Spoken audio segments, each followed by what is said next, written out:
This is Abe Friedtanzer from Awards Buzz. Very excited to be speaking with Lena Hall about Your Friends and Neighbors. How are Hi, you? I'm good. How are you? Good. Thanks for being with me today. Yeah, of course. It's fun to watch you on this show because I feel like Allie is really so separate from a lot of what's going on, but she still has some idea of this world. What Mm. attracted you to this character? So my audition was a scene where playing guitar and singing a Radiohead song, and that's how it opened. That was my audition scene, and I was like, "Oh, so I am this character." It's like I play guitar. I've done this song, like I know it, and the way her dialogue is written, it's very no nonsense. She's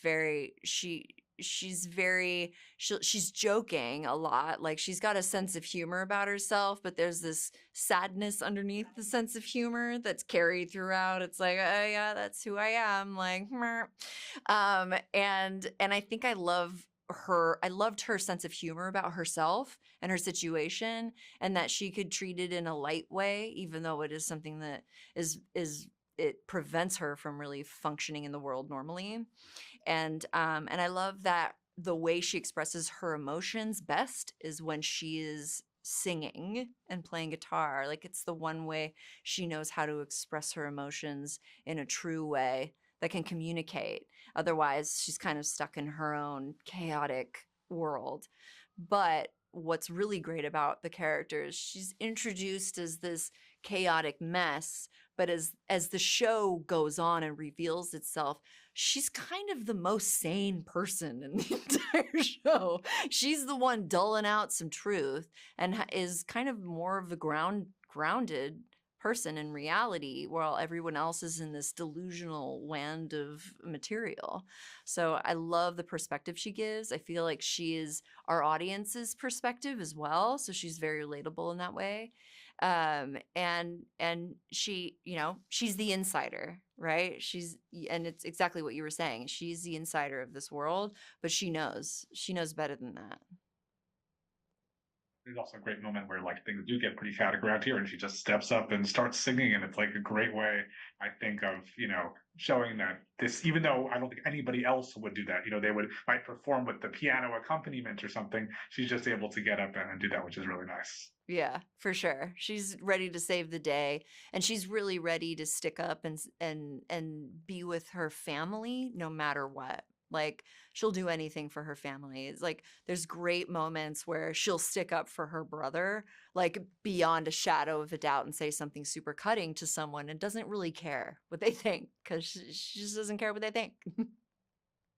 She also gets to see, I think, a slightly lighter side of Coop because he's more familiar with her, and just he's not projecting that same image because he knows he doesn't have to do that. Because he also, I think, he thinks he's got it more together than she does. Right. What is it like working with John Hamm in those scenes? Fantastic. I love like he's an amazing professional, but also he immediately felt like a protector, like someone I could come to and talk to.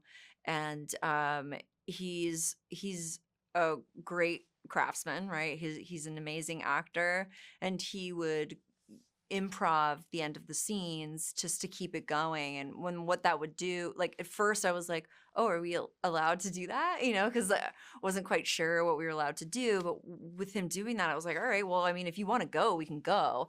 And so I was like really fun to kind of lob the funny back and forth, to see, just to see what we could get and how we could grow our relationship. So it's felt very authentically like brother or sister, like we've known each other our entire lives. And that's also fun. It's a fun dynamic too off screen, because if you've got romantic things, with your co-star, it's a little bit of a different vibe off screen than someone who is a sibling. There's definitely anything that you see on screen carries off screen. There's that sense of rapport. There's that sense of protection that it's all there off screen as well. So I really love that, and John was very warm and giving in that. Do you have a sense for season two, without giving anything away, if Allie will sort of still be on her own path, or if maybe she'll be more part of the regular storyline? I think Allie is Allie, and she will always be Allie, and I can't give anything away, but it'll be more Allie Cooper. Well, whether it's possible story wise or not, who would you really love to work with in the cast that you haven't had a chance to share scenes with yet? Um, I I would totally want to share. I don't get to share any scenes with Hoon. You know, I love Hoon. He's awesome. And then I would totally want to do more scenes with Mark because we had that one thing together and like we had so much fun kind of razzing each other. So it would be Hoon would be the one because I haven't had any scenes with Hoon. So Hoon would definitely be the one that I would want to have scenes with, although I don't know why we would never have scenes together. But like, you know, maybe Allie can walk in there and be like, yo, I don't know, like give him the business. I don't know. Well, as somebody who doesn't watch as much theater as he should, my main familiarity with you comes from your TV work with Snowpiercer, which I feel like that's a case where you play somebody who is living a much more elevated life, or at least she thinks so, than most of the people around her. What is it like going from that show and that whole world to this one? You're exactly right. So, Miss Audrey was, you know, I would spend 3 hours in fittings and I'd spend the 15-hour days in major high heels and like corsets that were really tight, you know, 22-inch corsets and wig and makeup. And it was so much time getting into character for that. And then you also it's the sci-fi and the train and like it's like the action and stuff, and then the opposite of that, it's like I barely have any makeup on, barely do my hair, like my costume fittings take 10 minutes and I'm in sneakers and I'm super comfortable. So it was like from one extreme of like even just like the corsets alone, like that, and wearing a corset for 15 hours is just incredibly painful. So going from that and heels to basically sweatpants and sneakers is just two completely different characters. And I definitely live more in the sweatpants sneakers than I do in the Miss Audrey craziness. But it's fun because that was very character. Snowpiercer was very character. She was much inspired by what I do, but Allie is way more rooted in reality, in my own truth, right? So you have two totally different aspects.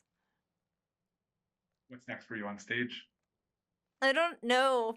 But I am actually releasing an album of all the songs that I did on the show because I figured why not? It's really important. I think the music on this show is so important. It is so important to the character, to her emotional journey, that I thought, you know, I should definitely have these songs available for people to listen to after they see the episodes. So that's happening.